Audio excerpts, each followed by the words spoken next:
You've been humiliated.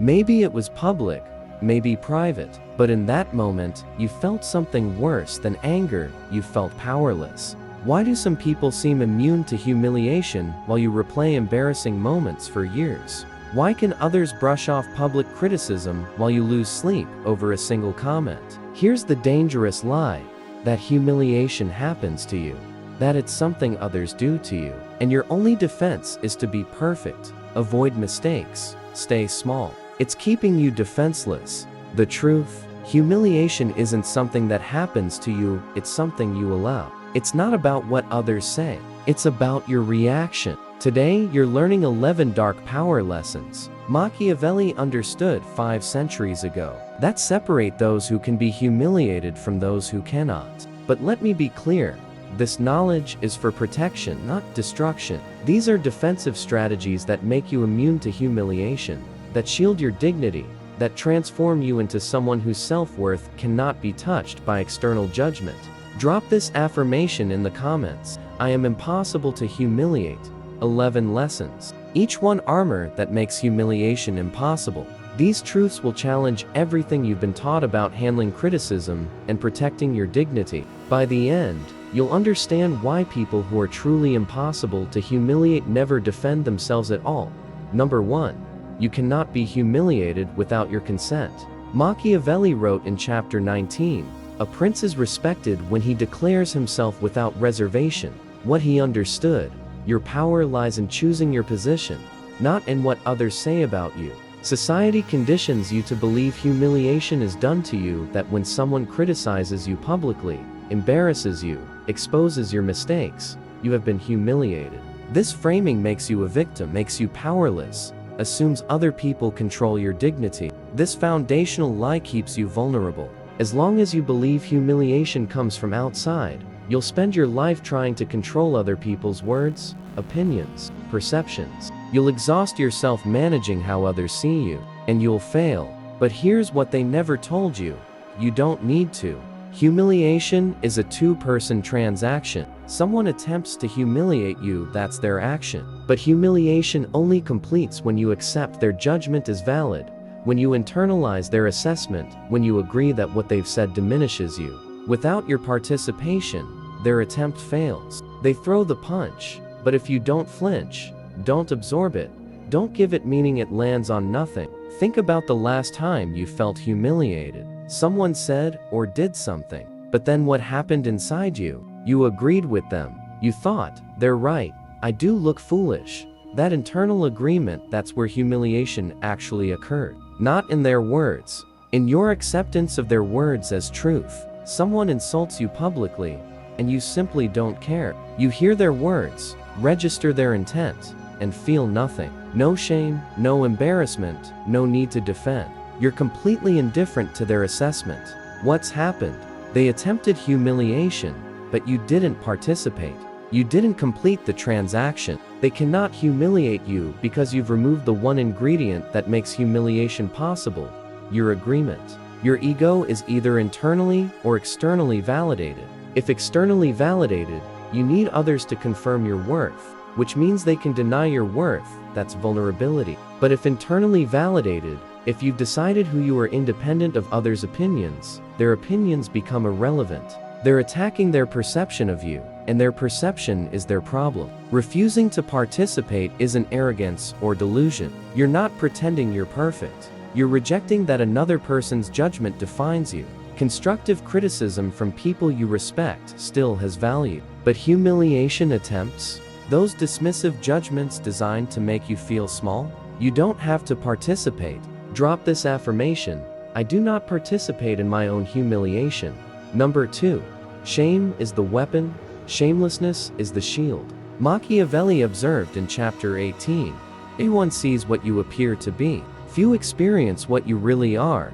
He understood. Reputation is theater, and shame only works on actors who forget they're performing. You've been taught shame is a moral compass, that feeling ashamed when you make mistakes makes you good, that embarrassment is healthy. This programming made you controllable. Shame is the primary weapon used to humiliate people, and if you're susceptible to shame, you're susceptible to humiliation. The secret: impossible to humiliate people are shameless, not immoral, but they refuse to feel shame about who they are, what they've done, what others think. They've disconnected self-worth from external judgment. That disconnection is armor. Humiliation cannot penetrate. Shame requires believing you've violated a standard that matters. Someone humiliates you for being ambitious? Only works if you believe ambition is shameful. Someone mocks your appearance? Only works if you believe their aesthetic standards govern your worth. Someone exposes past mistakes? Only works if you believe your past defines your present. Every humiliation attempt relies on you sharing the attacker's value system. When you don't, their attack has no foundation. Watch what happens when someone tries to humiliate a truly shameless person. They bring up something embarrassing. The shameless person laughs, agrees, or shrugs. Yeah, I did that. So what? The attacker is left holding nothing. They expected shame, defensiveness, embarrassment. They got indifference. The humiliation attempt dies because shame is the fuel. Someone tries to humiliate you for a career failure. Remember when you got fired? Shame-based response, defensive explanation, justification, embarrassment. Shameless response: yep, worst boss I ever had. Best thing that happened.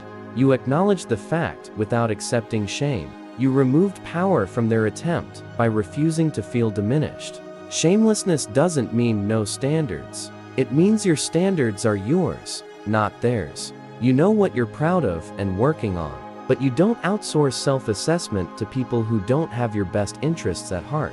When someone tries to make you feel ashamed, you simply don't pick up what they're putting down. Humiliation is an external attempt to create internal shame, but internal states are chosen, not imposed. When you're shameless, humiliation attempts become transparent, someone trying to make you feel small so they can feel big.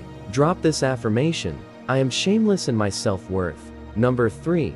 Your defense is their confirmation. Machiavelli stated in chapter 17, "It is better to be feared than loved." The deeper wisdom: explanation seeks love, silence commands fear, and fear protects you from humiliation. You've been programmed that when someone attacks you, the appropriate response is to defend yourself, clarify, explain, set the record straight. Society calls this standing up for yourself. It's actually falling into the trap. Every time you defend yourself against humiliation, you've made a fatal error. You've signaled the accusation is serious enough to warrant response. You've elevated your accuser to someone whose judgment matters. You've entered a frame where you're on trial and they're the judge. You've already lost. You've accepted your worth needs proving. Defense is admission. When someone accuses you and you immediately rush to defend yourself, what message does that send? This accusation has merit. This needs addressing. I'm concerned about what people will think if I don't explain. Your defense doesn't erase the accusation, it amplifies it. You've told everyone the accusation was significant enough to shake you. Think about powerful people. When accused, do they scramble to explain? Write long defenses? Frantically control the narrative? No, they say nothing or respond with complete indifference. That's not accurate. Then move on. They don't debate, defend, or explain. Why? Because explanation is weakness disguised as clarification. Someone publicly questions your competence at work. Defensive response: actually, I have years of experience. I've completed these projects. Notice what you've done. Accepted. Your competence is debatable. Entered a negotiation about your value. Powerful response: I'm not interested in defending my track record to you. Or better yet, complete silence, continuing your work at high level while their accusation evaporates into irrelevance. Someone spreads a rumor. Someone questions your integrity. Someone tries to make you look foolish. The instinct is to correct, defend, explain the truth. Resist that instinct. When you don't defend, the accusation has nowhere to go. It sits there without fuel. The person who made it looks increasingly petty as they continue attacking while you remain unbothered. Your silence makes their attack more revealing about them than about you. When you defend, you're saying, I need you to believe me. Your opinion matters. When you stay silent, Your opinion is so irrelevant, I won't spend energy correcting it. Which person is impossible to humiliate? The one desperately defending, or the one who doesn't acknowledge the attack? People look for reactions. When someone tries to humiliate you, they're testing whether they can affect you. Your defense is the reaction they wanted proof they got to you. Your silence or indifference, confusing, unsatisfying, makes them wonder if their attack even registered. They stop trying because there's no payoff. Drop this affirmation. I refuse to defend myself to people who don't deserve an explanation. Number 4. Humiliation happens in their frame, never in yours. Machiavelli writes in chapter 6, there is nothing more difficult than to introduce a new order of things. He understood whoever controls the frame controls the outcome. Society trained you to accept other people's frames. Someone frames you as incompetent. You argue about competence within that frame. Someone frames you as less than. You try to prove you're equal within their frame. You're playing a game where they've rigged the rules. Impossible to humiliate people never accept anyone else's frame. Someone frames them as foolish. They reject the entire premise. Someone frames a situation to make them look bad. They reframe completely. They understand humiliation only works when you accept the framework in which you're being judged. Every humiliation attempt comes with an implicit frame assumptions about what matters, what's valuable, what success looks like, who gets to judge. When you operate within someone else's frame, you've surrendered power. They've defined terms, set standards, positioned themselves as evaluator. Your job becomes convincing them you're worthy by their standards. You can never win because they can always move goalposts. Someone says, you failed at that project. They've created a frame where success and failure are defined by their metrics, where they're the judge, where you're being evaluated. If you argue within that frame, didn't fail, here's what I accomplished, you're still accepting their right to evaluate you. But if you reject the frame entirely, your assessment of my work isn't something I'm interested in discussing, you've removed yourself from their judgment system completely. Someone tries to humiliate you about appearance. You're not attractive enough. They've created a frame where attractiveness is objectively measurable, where their standards matter, where your worth connects to their aesthetic judgment. Arguing within this frame, actually, I am attractive, accepts all those premises. Rejecting the frame, your opinion about my appearance is irrelevant to me. You've exited their reality entirely. Most people don't realize they're accepting frames. Someone criticizes your life choices. You immediately justify your choices. You've accepted the frame that your choices need justification. Someone questions your authority. You start listing credentials. You've accepted that your authority is debatable. Every time you argue within someone else's frame, you reinforce that frame's validity. The impossible to humiliate person reframes constantly. That's your perspective, but irrelevant to me. I understand you see it that way, but I operate by different standards. These aren't defenses, they're frame rejections. Drop this affirmation. I control my own frame, and I cannot be judged within anyone else's. Number 5. What you hide becomes your weakness. Machiavelli observed in chapter 15, a man who wishes to act entirely virtuous soon meets what destroys him, his meaning. Perfection is impossible, and pretending to have it creates vulnerability. You've been taught to hide your flaws, present a polished version, never let people see weaknesses. Society calls this self-protection. It's actually creating the exact vulnerability that makes humiliation possible. Every flaw you hide is ammunition waiting to be used against you. When you desperately hide something about yourself, you've made it powerful. You've signaled that if people discover this thing, it will hurt you. The moment someone discovers it, and they have a weapon. They can expose you. Your concealment created the weapon they're now using. You cannot be humiliated with something you've already owned. If you've acknowledged your flaws, accepted your past, integrated your imperfections into your identity, there's nothing to expose. Someone tries to humiliate you with your history? Yeah, I did that. It taught me a lot. Someone points out your weakness? Yep, I'm aware. I'm working on it. Someone reveals something you're ashamed of. Old news. Every humiliation attempt requires a secret, hidden shame, something you're trying to keep from being seen. When you've already shown it, there's nothing left to reveal. Think about people who seem impossible to embarrass. What's their secret? They've already told you everything. They've shared failures, acknowledged weaknesses, owned their past. There's no hidden shame to discover, no secret to expose. They've removed every tool that could be used to humiliate them by displaying those tools publicly before anyone else could weaponize them. This doesn't mean broadcasting every private detail. It means stopping living in fear of discovery. Stop pretending to be perfect. Acknowledge to yourself first, then others when relevant that you're flawed. You've made mistakes. You have weaknesses. Not as self-deprecation, but as fact, as reality, as something you're not ashamed of because imperfection is universal. You're terrified someone will discover you were fired from a job. That fear makes you defensive, nervous. Now imagine you've already mentioned it casually. Yeah, that job wasn't a good fit. Someone tries to expose it later. You've diffused the bomb. There's no scandal because there was no concealment. Everything you hide gives other people power over you. Everything you own removes their ability to hurt you with it. Drop this affirmation: I own my flaws, so no one can use them against me. Number 6. See humiliation attempts as data, not damage. Machiavelli stated in Chapter 3, men are so simple of mind that a deceitful man will always find plenty ready to be deceived. He recognized most people react emotionally because they haven't trained themselves to see strategically. You've been conditioned to experience humiliation attempts as attacks on your worth. Someone tries to embarrass you, you feel wounded. Someone exposes weakness, you feel diminished. This emotional response makes you vulnerable.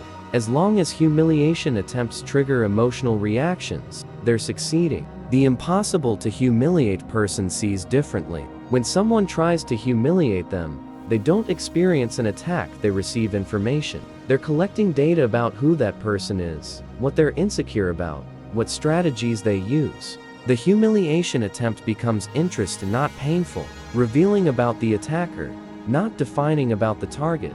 Every humiliation attempt reveals more about the person attempting it than about you. Someone tries to humiliate you about ambition, reveals they're threatened by ambition, probably because they lack it. Someone mocks appearance, reveals they're insecure about their own. Someone exposes mistakes, reveals they need to diminish others to feel superior. When you start seeing humiliation attempts as windows into other people's psychology rather than judgments about yours, everything changes. Someone insults you. Instead of feeling hurt, think, interesting. They chose that specific attack. What does that tell me about their insecurities? You've transformed from victim to observer. You're not in the dynamic, you're studying it. Not experiencing damage, collecting data. This is the mindset of anthropologists studying aggressive behavior, psychologists watching manipulation tactics. You're not inside the experience being affected, you're outside observing. From that position, humiliation becomes impossible because you're not engaged emotionally. You're engaged analytically. Someone tries to humiliate you in front of others. Emotional response: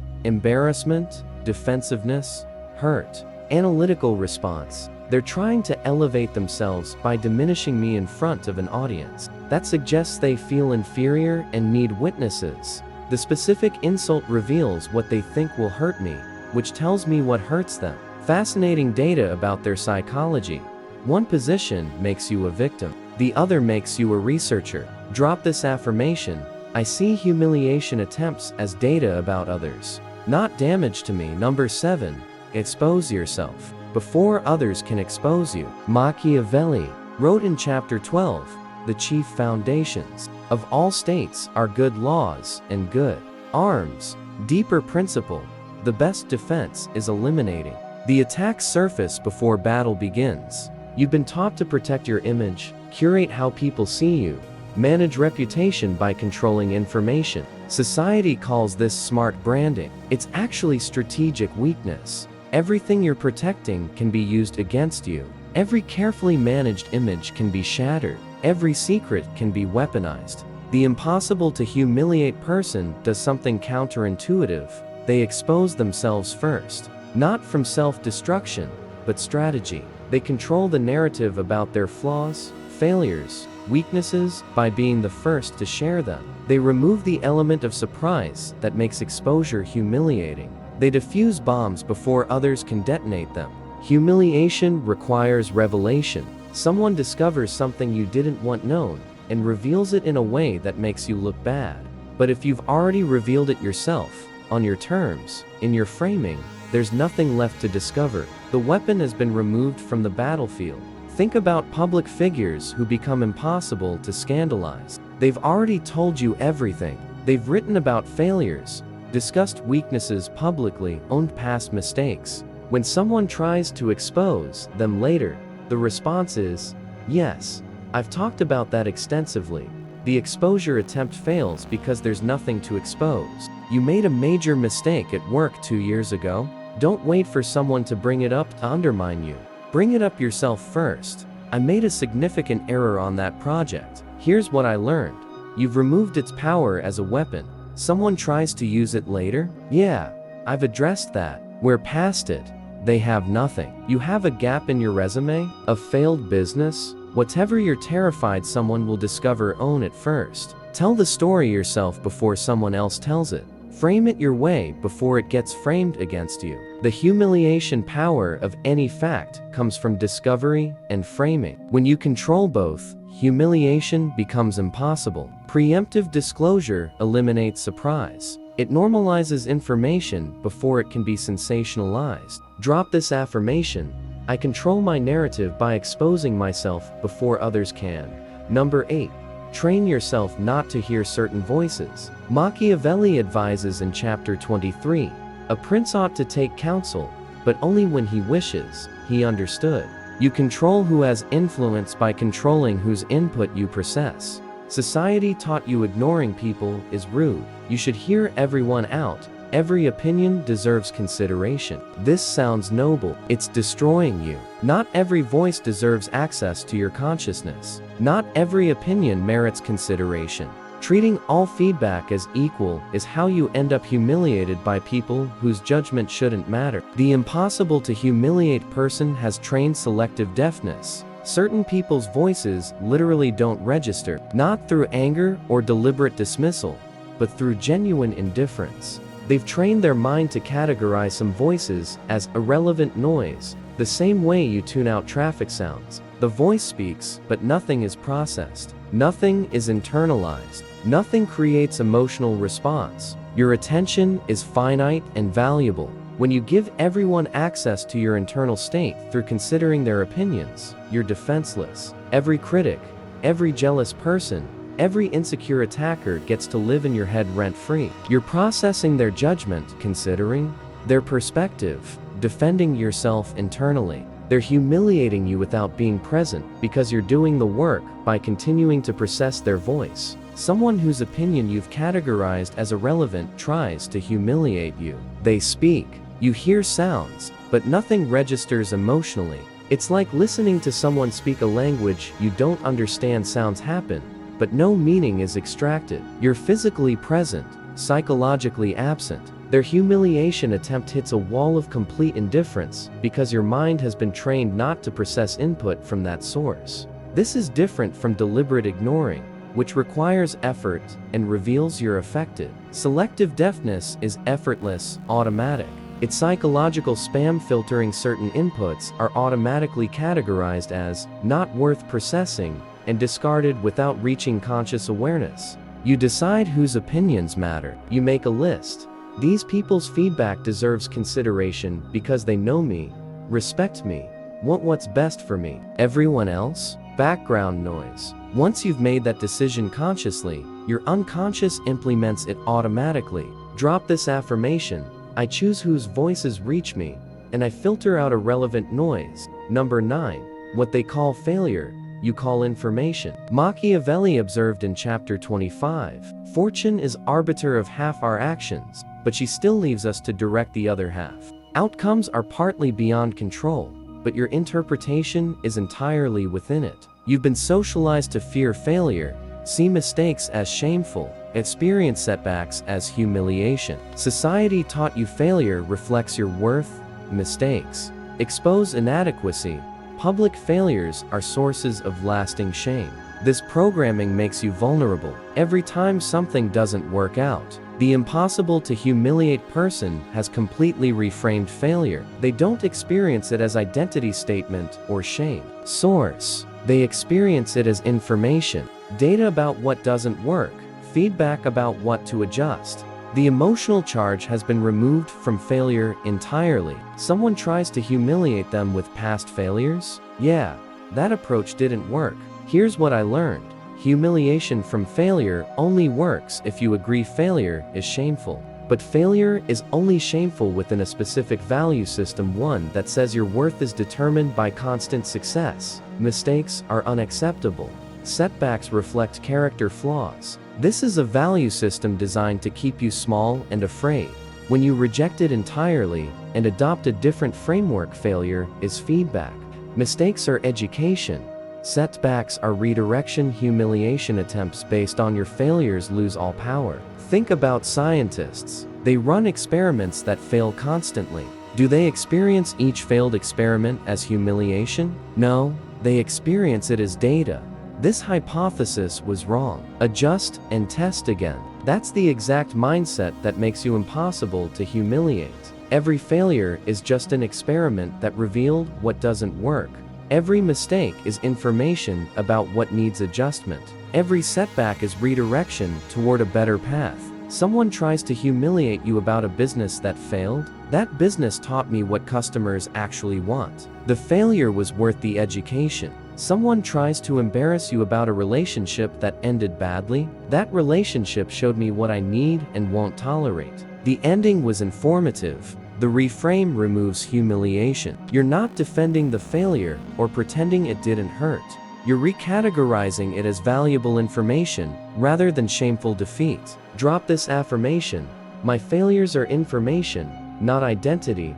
Number 10. Sometimes the most powerful response is no response. Machiavelli recounts in chapter 7 how Cesare Borgia secured power not through constant action, but knowing when to act and when to let situations resolve themselves. You've been conditioned to believe every attack requires response. Staying silent makes you look weak. Not defending yourself means accepting the accusation. Society programmed you to react, respond, engage. This ensures you'll be stuck in endless cycles of defending yourself against people who don't matter. The impossible to humiliate person understands silence is often the most devastating response. Not angry silent treatment, not passive-aggressive withdrawal. Pure, strategic silence, the kind that communicates absolute indifference. When someone tries to humiliate you and you respond with complete silence, you've made a powerful statement. You are so beneath my concern that I won't dignify this with a response. People who try to humiliate you want a reaction. That's the entire point. They want you rattled, defensive, hurt, angry, anything that proves they affected you. Your silence denies them satisfaction. It creates a void where they expected fireworks. That void drives them crazy. They'll often escalate, trying desperately to get any response, which only makes them look increasingly unhinged. While you remain composed, someone publicly tries to humiliate you. Everyone watches to see your response, and you give nothing. No defense, no explanation, no emotion. You simply continue as if they hadn't spoken. The attention shifts entirely to them. Their attack hangs in the air with no target. They look petty, desperate, foolish, and you look untouchable, so secure in yourself that the attack didn't warrant acknowledgement. This is different from being unable to respond. This is choosing not to respond from a position of strength. It's the difference between being silenced and choosing silence. One is victimization, the other is power. When you respond, you're playing defense, reacting to their action. They set the agenda, but when you refuse to respond, you're setting the agenda. You're communicating. They're not important enough to shift your focus. You've relegated them to irrelevance through indifference. And there's no counter to that. Drop this affirmation. My silence is more powerful than their noise. Number 11. You become impossible to humiliate by surviving humiliation. Machiavelli's final wisdom from chapter 26. Where the willingness is great, the difficulties cannot be great. Deeper truth. Immunity to humiliation isn't born from avoidance, it's built through exposure and survival. You've been taught to avoid humiliation, protect yourself from embarrassment, prevent situations where you might look foolish. Society tells you prevention is the strategy. But prevention keeps you vulnerable because you never build immunity. You never learn you can survive humiliation. You never discover it's not fatal. People who are truly impossible to humiliate have been humiliated before. They've experienced embarrassment, public failure, being made to look foolish, and they survived. More than that, they realize something profound. Humiliation only has the power you give it. After surviving it once, twice, repeatedly, they've built immunity. They know from experience humiliation is temporary discomfort,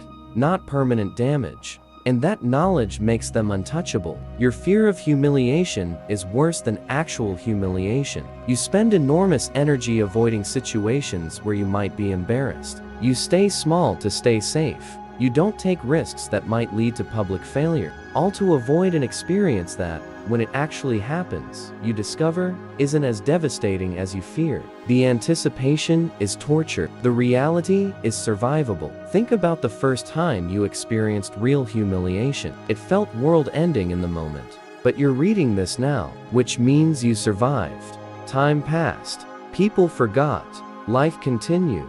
The humiliation that felt permanent was actually temporary. Every time you survive humiliation, you build evidence against the fear. You prove to yourself you can handle it. It's not fatal. You're more resilient than you thought. This is how immunity is built. With everything. Vaccines work by exposing you to weakened versions of diseases so your body learns to fight them. Humiliation immunity works the same way. You expose yourself to situations where embarrassment is possible. You take risks that might lead to public failure. You speak up even when you might be wrong. And when humiliation happens, because it will, you sit with it. You let it pass through you. You observe that you survive it. People most afraid of humiliation are those who've never really experienced it, or who've been avoiding it so long it's become mythologized. People immune to humiliation have experienced it so many times it's demystified. They know exactly what it feels like. They know it passes. They know they survive. And that knowledge removes its power completely. Drop this affirmation: I am building immunity to humiliation through courage and survival. So let's close the loop. You came into this video vulnerable to humiliation, maybe carrying embarrassment for years, maybe afraid of what people might discover, maybe playing small to stay safe. Now, you have 11 dark power lessons Machiavelli understood 5 centuries ago that separate the humiliated from the impossible. To humiliate. You cannot be humiliated without your consent. Shame is the weapon. Shamelessness is the shield. Never defend, never explain. Control the frame or be controlled by it. Embrace your flaws before others weaponize them. See humiliation attempts as data, not damage. Expose yourself before others can expose you. Develop selective deafness to irrelevant voices. Reframe failure as information. Master strategic silence. And build immunity through exposure and survival. These aren't abstract philosophies. These are practical strategies you can implement immediately. Each one removes a piece of vulnerability. Each one adds a layer of armor. Together, they make you genuinely impossible to humiliate, not because humiliation attempts stop, but because they stop landing. They hit armor instead of flesh. This knowledge is for protection, not destruction. You're not learning these lessons to become cruel or humiliate others. You're learning them because you deserve to move through life without fear of embarrassment, controlling your choices. You deserve to take risks without terror of public failure. You deserve to be yourself without constant concern about judgment. And you deserve the freedom that comes from knowing humiliation, even when it happens, cannot touch your core worth. The ethical charge. Use these strategies to liberate yourself from fear of humiliation, not to inflict humiliation on others. Build your immunity, protect your dignity, set boundaries. But remember, your freedom from humiliation doesn't require anyone else's humiliation. You rise by becoming untouchable, not by making others touchable. Here's your practical challenge for the next 7 days. Pick one of these 11 lessons and implement it. Maybe it's owning a flaw you've been hiding. Maybe it's staying silent the next time someone tries to provoke you. Maybe it's deliberately doing something slightly embarrassing to build exposure immunity. Just one lesson, 7 days. Document what changes internally and externally. If this video gave you something valuable, hit that like button so this reaches others living in fear of embarrassment. Share it with someone who needs to hear. They can become impossible to humiliate. Subscribe because we're going deeper into these strategic truths. And drop a comment with whichever affirmation resonated most powerfully. You're not here to live in fear of what people might say. You're not here to shrink so others feel comfortable. You're not here to avoid risks because embarrassment is possible. You're here to become so secure in who you are that humiliation becomes impossible, because your life is perfect, but because your worth is no longer up for debate. Machiavelli saw through the illusions 500 years ago. He understood. Power isn't about controlling what others say, it's about controlling how you respond. That dignity isn't protected by perfection, it's protected by refusing to let others' judgments define you.